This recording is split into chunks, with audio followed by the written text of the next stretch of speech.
ओम नमो भगवते वासुदेवाय नमः। स्वागत है आप सभी का मेरे YouTube चैनल पर। मैं हरिओम शर्मा मार्गशीर्ष मास के 17वें अध्याय की कथा सुना रहा हूँ। शास्त्रों में राजा को भगवान की विभूति माना गया है। साधारण व्यक्ति से श्रेष्ठ राजा को माना गया है। राजाओं में भी श्रेष्ठ सप्तद्वीपवती पृथ्वी के चक्रवर्ती सम्राट को और अधिक श्रेष्ठ माना जाता है। यानी राजा श्रेष्ठ होते हैं, लेकिन राजा से भी श्रेष्ठ माना गया है चक्रवर्ती सम्राट को। ऐसे ही पृथ्वी के एक छत्र सम्राट सूर्यवंशी राजश्री दिलीप एक महान गौभक्त हुए थे। महाराज दिलीप और देवराज इंद्र में मित्रता थी। देवराज के बुलाने पर दिलीप एक बार सुलग गए। देव असुर संग्राम में देवराज ने महाराज दिलीप से सहायता मांगी। राजा दिलीप ने सहायता करने के लिए हाँ कह दी और देव असुर युद्ध हुआ। युद्ध समाप्त होने पर स्वर्ग से लौटते समय मार्ग में कामधेनु मिली, किंतु सम्राट दिलीप ने पृथ्वी पर आने की आतुरता के कारण उसे देखा नहीं। महाराज दिलीप को इसका सामना भी करना पड़ा। यानी इस अपमान से रुष्ट होकर कामधेनु माता ने महाराज दिलीप को श्राप दे दिया, किंतु उनके कोई पुत्र न होने से वे स्वयं महारानी तथा प्रजा के लोग भी चिंतित एवं दुखी रहते थे। यानी माता कामधेनु ने उनको श्राप दिया कि उनकी कोई संतान नहीं होगी। इससे लेकिन राजा को कोई पता नहीं था, क्योंकि वो युद्ध करके आए थे और शीघ्रता में बिना माता कामधेनु को देखे वह आ गए। माता कामधेनु ने इसे अपना अपमान समझा और माता ने श्राप दिया, मेरी संतान नंदिनी गाय यदि कृपा ना करे तो यह पुत्रहीन ही रहेगा। यानी अगर मेरी संतान, कामधेनु माता ने कहा, मेरी जो संतान नंदिनी गाय है अगर उसकी कृपा इसके ऊपर नहीं हुई तो ये निसंतान रहेगा। महाराज दिलीप को सांप का कुछ भी पता नहीं था, किंतु उनके कोई पुत्र न होने के कारण वे स्वयं महारानी तथा प्रजा के लोग भी चिंतित एवं दुखी रहते थे। पुत्र प्राप्ति की इच्छा से महाराज दिलीप रानी के साथ गुरुकुल महर्षि वशिष्ठ के आश्रम पर पहुँचे। महर्षि सब कुछ समझ गए। महर्षि ने कहा, यह गौ माता के अपमान के कारण का फल है। शूरवी गौ की पुत्री नंदिनी गाय हमारे आश्रम पर विराजती है। महर्षि ने आदेश दिया, कुछ काल आश्रम में रहो और मेरी कामधेनु नंदिनी की सेवा करो। महाराज ने गुरु की आज्ञा स्वीकार कर ली। महारानी सुदक्षिणा प्रातःकाल उठ गौ माता की भली भांति पूजा करती थी। आरती उतारकर नंदिनी को पति के संरक्षण में वन में चरने के लिए विदा करती थी। सम्राट दिन भर छाया की भांति उसका अनुसरण करते, उसके ठहरने पर ठहरते, चलने पर चलते, बैठने पर बैठते और जल पीने पर जल पीते। संध्या काल में जब सम्राट के आगे आगे सग प्रसूता बाल्यवत्सा नंदिनी आश्रम को लौटी तो महारानी देवी सुलक्षणा हाथों में अक्षय पात्र लेकर उनकी प्रदक्षिणा करके उन्हें प्रणाम करती और अक्षता से पुत्र प्राप्ति रूप अभिष्ट सिद्धि देने वाली उन नंदिनी माता की विधिवत पूजन किया करती थी। अपने बछड़े को यथिष्ट पयपान कराने के बाद दोहली जाने पर नंदिनी की रात्रि में दंपति पुनः परिचर्चा करते। अपने हाथों से कोमल हरित शस्य कवल खिलाकर उनकी परितृप्ति करते और उसके विश्राम करने पर शयन करते। इस तरह उनकी परिचर्चा करते 21 दिन बीत गए। एक दिन वन में नंदिनी का अनुराग करते महाराज दिलीप की दृष्टि क्षण भर अरण्य की प्राकृतिक सुंदरता में अटक गई। तभी उन्हें नंदिनी का अर्तनाद सुनाई दिया।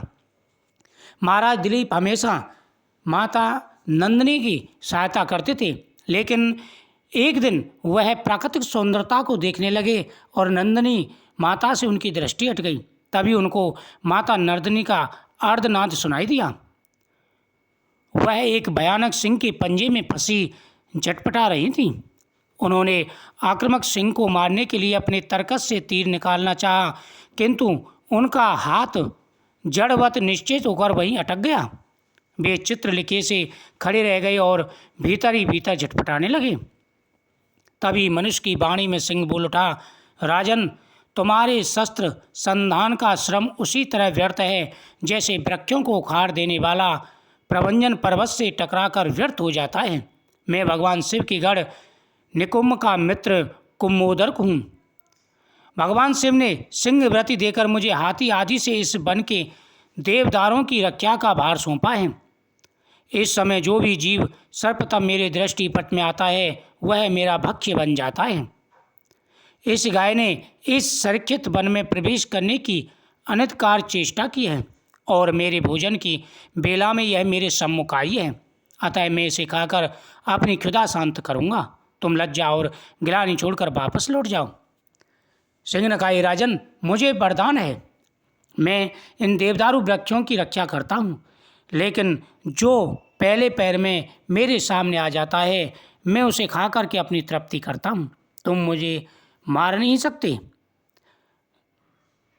तुम बाण संगार नहीं कर सकते, किंतु परदू कटाकर दिलीप भय और व्यथा से झटपटाते नेत्रों से अविरत आंसुधारा बहाती नंदिनी को देखकर और उस संध्या काल में अपनी माँ की उत्कंठा से प्रतिज्ञा करने ले उसके दुग्धमोही बछड़े का स्मरण कर करुणा विलकित हो गई।